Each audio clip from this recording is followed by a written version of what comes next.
US President Joe Biden is set to arrive. In just about 3.5 hours, his plane would touch down, Air Force One would touch down at the Indira Gandhi International Airport, the Palam Technical Area.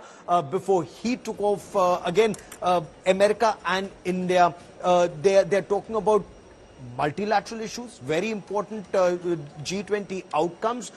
Equally important is that bilateral that will take place at the 7 Lok Kalyan Marg residence of Prime Minister Narendra Modi. Now that bilateral also very, very important. The two most powerful democracies in the world, India, the mother of democracies, the oldest democracy in the world, the largest democracies in the world, are getting together. What are they talking about apart from multilateral issues? Very critical bilateral issues, especially that impact India's security. And India Today's Shivaru telling us more about the MQ-9 Reaper drones.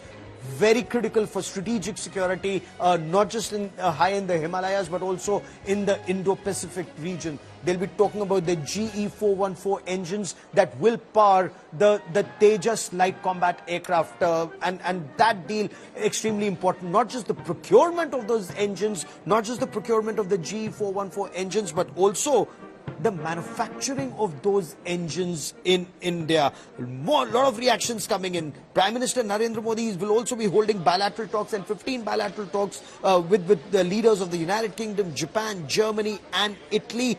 Sunday, of course, will be a working lunch with the French President Emmanuel Macron. Lots of reactions coming in. Let's listen in.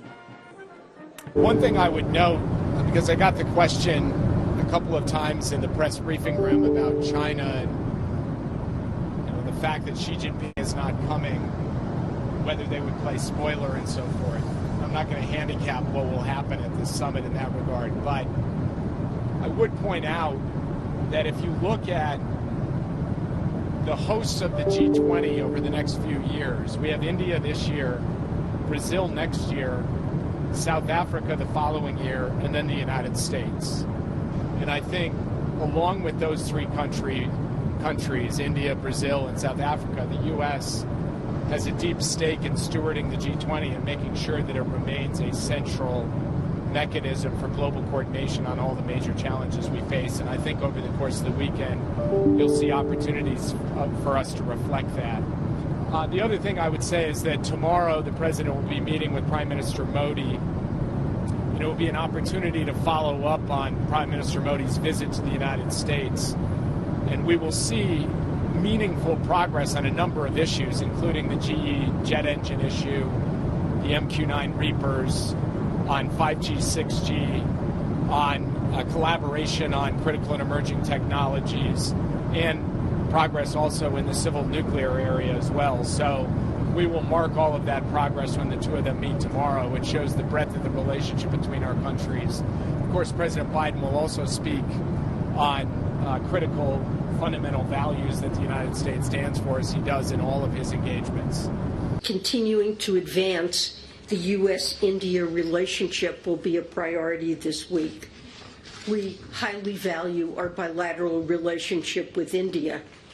In fact, this is my 4th time in India over the last year, making it the country I visited most frequently as Treasury Secretary.